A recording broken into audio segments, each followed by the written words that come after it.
Hey, it's Dersh here. It's been a while, but I'm back with this build. You'll know me if you've seen my videos before from the Chin Soul Trappers, and I'm back with a a Chin Soul Trapper. This is the best one so far, though, by a wide margin. I made it to combat some of the problems I had with the previous Chin Soul Trappers, as well as just to get currency early league. The whole build cost me under 10 chaos at the second day. And now it's probably 5 or 6 chaos for the whole build, and it farms Atziri, Uberlab full keys, and I'm up to tier 13 maps now, and I haven't put a dime more into it.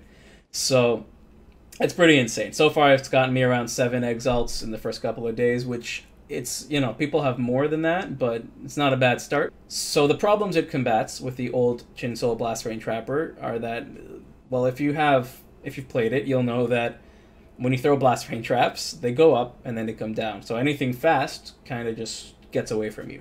That's true for bosses as well. The second thing is the recovery speed of traps, meaning since we only had one skill, just blast rain, you threw them, and if you're out of them, you're just walking around hoping you don't die. We combat this time by having 2 skills that we cast. The reason we couldn't do that before is because we used Vol Burning Arrow for single target, which is probably the least reliable skill, like, ever. If there's anyone small or fast, and you throw this thing, and they run, you just have to pray they run over it, because otherwise you're just wasting 1 of 3 charges, and it's useless during Uberlab. Item-wise, we're using Chin Soul, obviously. It's the best item in the game. Deerstalker, obviously. And Tinkerskin. Tinkerskin is the new Trapper chestplate, and it's really good. I actually wasn't using this until the 3rd day. I was farming Atziri and Uberlab without this, but adding this made it a lot better. And this was only 1 chaos when I bought it, so it's very cheap right now. The only time this character really takes any damage is when he's throwing traps, because that's the downtime when people that are ranged will hit you. Now, this combats that pretty much entirely, meaning you throw the traps, they hit you, the traps go off, you get all your life back. It's brilliant. I haven't really died since I wore this chest. I died a lot before I wore the chest, I'm going to be completely honest. For those wondering if this is hardcore friendly, yes it is. Try it. Let me know how it goes. Tinkerskin also gives you some great trap cooldown recovery, bringing your cooldowns down to about 2 seconds per trap, which is pretty wonderful. It means you pretty much have your traps up all the time. On top of that, it gives a chance to get a frenzy charge when a trap goes off, and phasing when a trap goes off, both of which are useful.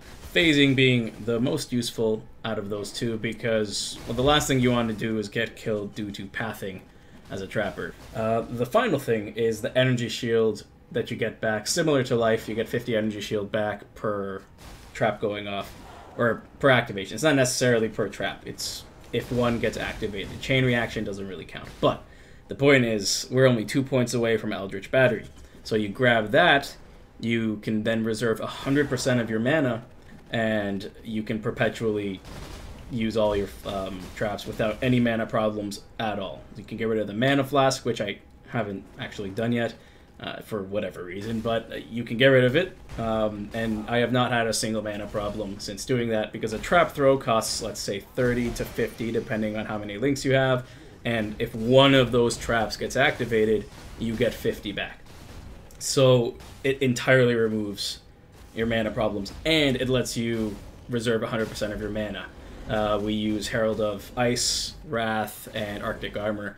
The only other unique that you need is Black Gleam, which you'll upgrade to the Signal Fire when you can, but it's mostly for the elemental damage conversion.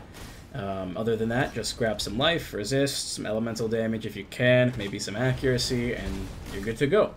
I'm going to have all the links in the description down below, but the main damaging links in order of importance are Shrapnel Shot, Trap, Cluster Traps, Increased Crit, Weapon Elemental Damage, and Added Lightning Damage, and the same for Blast Rain, just replace Shrapnel Shot with Blast Rain.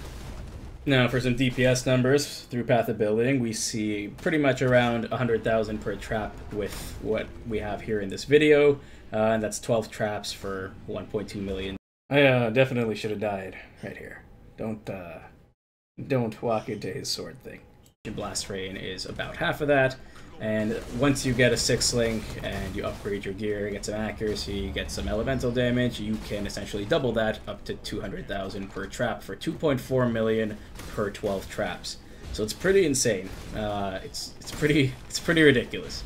So for most cases, 4,000 life wouldn't be enough to really play the game, but I haven't found I have that many problems. I'm doing up to tier 13 maps right now, and not really dying at all thanks to Tinkerskin. And just the general playstyle of a trapper lends itself to being safe anyways, and we have phasing and 30% chance to dodge and all that stuff. So I haven't found it as a problem. The real big thing are one-shots, but the idea, like the playstyle of a trapper, you don't really get one-shot. So that works out pretty well. If you need more life, or you really want more life, or you want to try this in hardcore, you can very safely remove a good chunk of your damage and go up to 4.5 to 5k life. And I was actually doing Atziri and Uberlab with 3.5k life, so it's not a big deal. If you have any questions, let me know. Yeah, go out, start farming this stuff, and get that early currency, because this does a hell of a job.